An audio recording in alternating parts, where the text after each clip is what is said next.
So, I recently came back from my friend Nick's wedding in the UK. Now, I'm from the UK originally, so it was really nice to be back home for a week. The wedding was in this beautiful, stately home in the south of England, and there were over 100 friends and family members from all over the world: Japan, India, Finland, Rwanda, the USA, Singapore, Netherlands. My friend Nick is kind of popular, he knows a lot of people. So it was a really great trip, and it was really good to be home for a week. But the trip came at a cost. So the carbon footprint of my trip was pretty big. And your carbon footprint is the amount of carbon dioxide that's released into the atmosphere as a result of your actions. Now, this is important because carbon dioxide, it acts like an insulator. So it traps heat in the environment, in the atmosphere, which makes the planet warmer. The average person in Japan has an annual carbon footprint of around 9 tons. And my trip generated around 2.5. So that means I generated about 1/4 of my annual total in a few days. Should I feel bad about that? Should I not have gone to my friend's wedding? Ignore the slides, that's the problem. um, no, I should have gone to my friend's wedding. Of course I should have. Today, everyone's talking about climate change. Everyone knows that we need to change our behavior. But what does climate change even look like? It's not something you can look at. It's not something you can see, you can point at, or touch, or taste. But whether you believe in climate change or not, it's clear that something is happening to our environment. Our summers are getting hotter. Freak weather is happening more often. And storms are getting stronger. And thanks to Hollywood, we now know what the end of the world is actually going to look like. Thanks, Hollywood. So, thinking about climate change can feel pretty overwhelming. What does changing our behavior mean? Does it mean that we can't live our lives anymore? No, of course not. Change can often be good. It can be exciting, like a wedding or like graduation. For me, I believe that changing your behavior starts with taking personal responsibility for your actions. That's why after my trip, I bought carbon credits to offset the carbon footprint of the trip.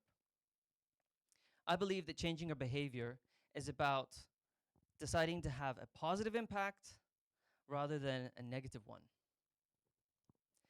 As the executive director of Greenpeace Japan, people often assume a lot of things about me. I must be vegetarian.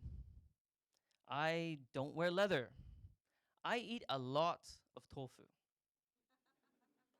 Now, not all of those things are true. Some of them are, but not all of them are true. The point is, though, you don't have to drastically alter your lifestyle in order to make a difference, in order to have a positive impact. So today, I want to share 5 really simple things with you that I do that are easy for anyone else to try as well. First, plastic bags.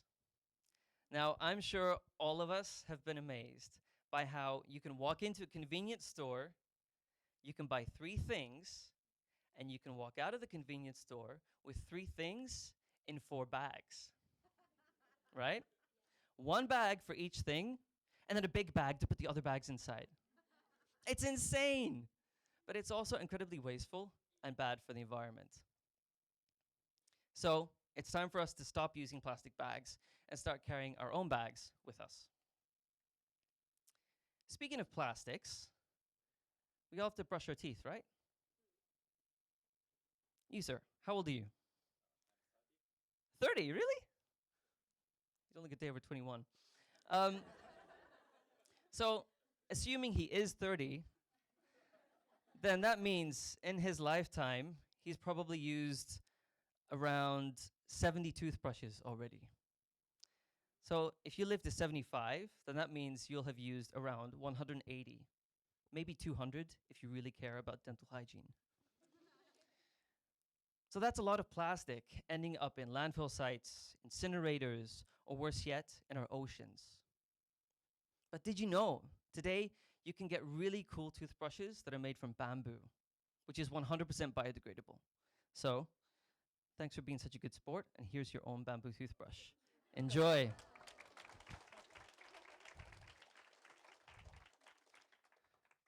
Next, I watch what I eat.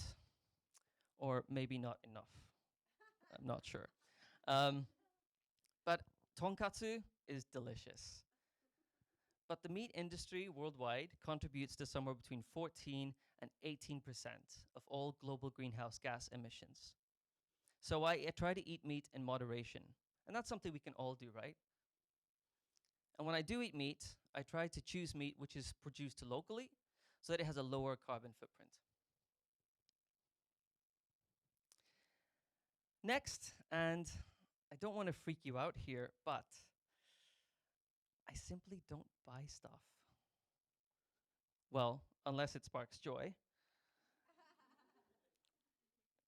But the point is that buying stuff does have a big impact on the environment. And one of the best things you can do is to consume less.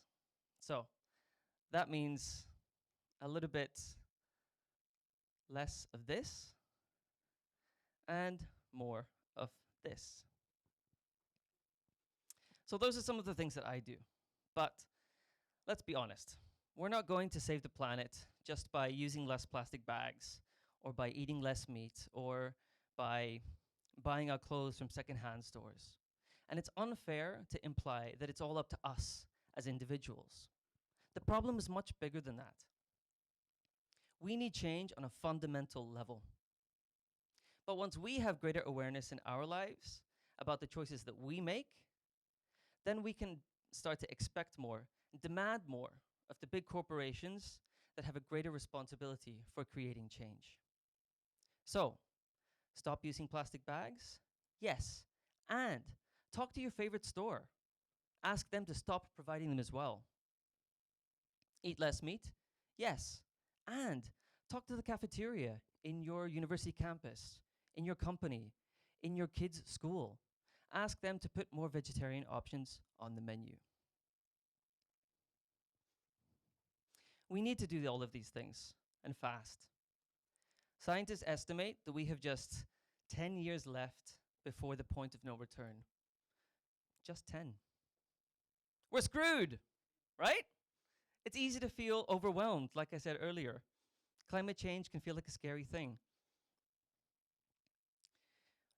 But people often ask me, is it really that bad? Can you give me just one reason for hope? And I tell them there are so many reasons for hope out there.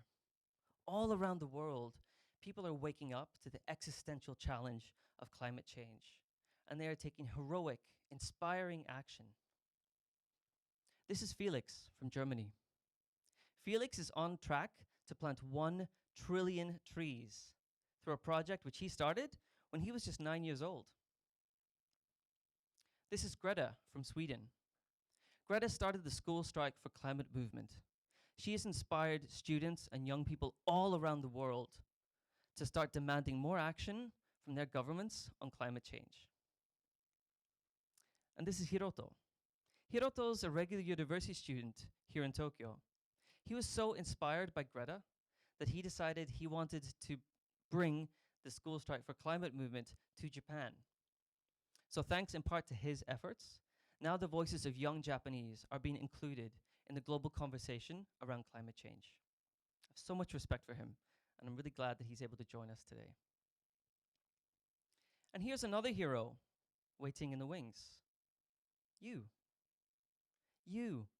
Someone who appreciates this beautiful planet that we all call home. Making informed decisions in your daily life about what you consume. Starting conversations with people about what we can all do to make the world better.